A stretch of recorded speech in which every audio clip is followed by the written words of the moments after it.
नमस्कार मित्रमैत्रिणींनो, आपलं पुन्हा एकदा स्वागत आहे आपल्या चॅनलमध्ये. आजचा विषय तसा हाताळणं योग्य नाही आहे, कारण की असा विषय कधी बोलण्यात पण येऊ नये. पण आज काही काही गोष्टी बोलाव्याशा वाटल्या म्हणून मी तुमच्यासमोर आले. खरं तर काल आपण बघितलं 2 दिवसापूर्वी कोथरूड परिसरातील वेताळ टेकडीवर 2 मुली मध्यधुंद अवस्थेत सापडल्या आणि त्या कोणाला सापडल्या तर रमेश परदेशी यांना सापडल्या आणि त्यांनी तोंडावर पाणी वगैरे मारून त्यांना जागवायचा प्रयत्न केला किंवा त्यांना हॉस्पिटलमध्ये शिफ्ट करण्याचा प्रयत्न केला.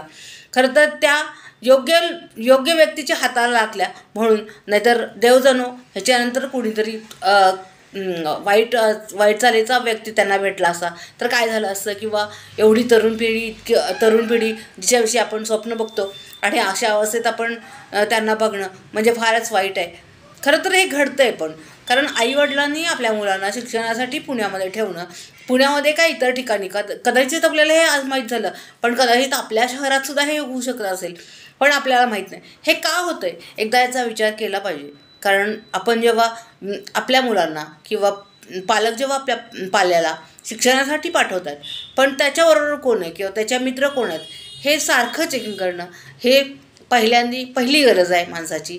आणि एक गोष्ट अशी झाली की समाजात आता पैसा इतका झाला आहे की पैशाचा अपव्यय, म्हणजे पैसा असेल तर त्याची दुर्बुद्धी सुचणे हा प्रकार होत चालला आहे. आणि मुलींना पहिल्यापासूनच त्याच मुली नव्हे पण साधारणपणे सधन घरातल्या मुली ज्यांना पहिल्यापासूनच कशाची गोष्टीची कमी नाही, आनंद शोधावा लागतो, म्हणजे तो चांगल्या मार्गाने येतो. पण आनंदाच्या गोष्टी ज्या समाधान मिळते त्या गोष्टी जर तुम्हाला आपोआपच मिळत गेल्या तर त्याच्या पुढची एक स्टेप म्हणून आपण हे काहीतरी करत जातो, आणि जे की हे अगदी वाईट आहे.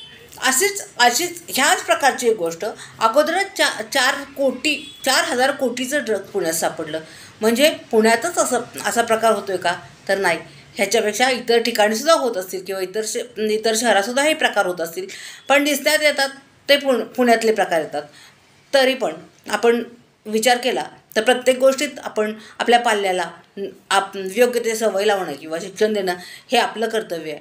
आणि अर्थातच ती गोष्ट शिक्षण किंवा संस्कार देणं ते आईवर येतं. तर खरं तर मला एक सांगावं असं वाटतं की जेव्हा ह्या गोष्टी आईवर येतात तेव्हा वडीलही तितकेच जबाबदार धरले गेले पाहिजेत.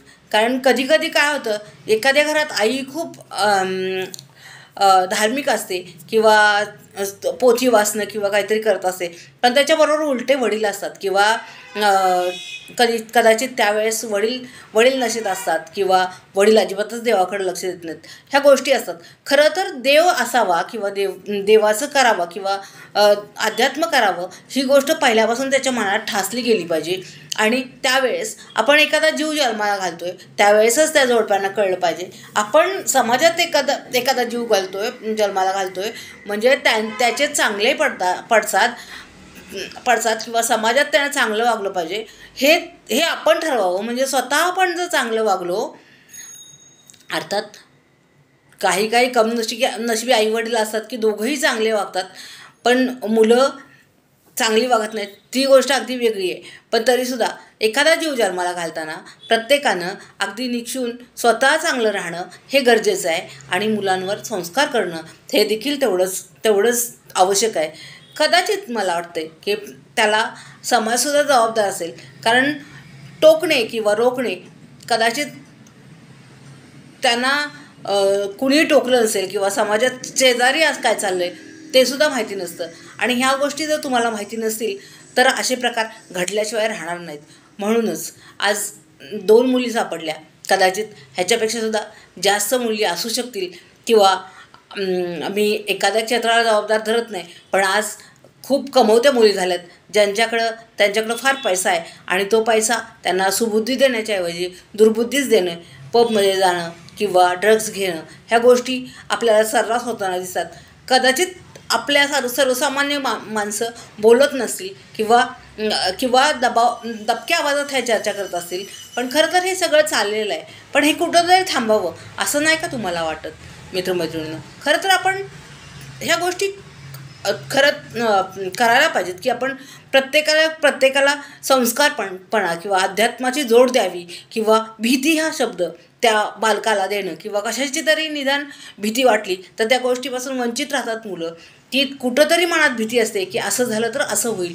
पण ज्या मुलाला कधीही भीती दाखवली गेली नाही किंवा लहानपणी एखादा बागुलबो आला तरीसुद्धा ही सुद्धा मानसिकता होते माणसाची की त्याला त्याच्या मनात भीती बसेल आणि त्याला अजिबात भीती दाखवायची नाही किंवा त्याला अजिबात मारायचं नाही, ही सुद्धा मानसिकता होते. आणि ह्या गोष्टी अजिबातच भीती न वाटल्यामुळे ह्या गोष्टी घडत आहेत आणि संस्कारशून्य समाज होत चालला आहे. ह्या समाजाला बदलवण्याचे काही मार्ग आहेत का किंवा यातून काही निघेल का?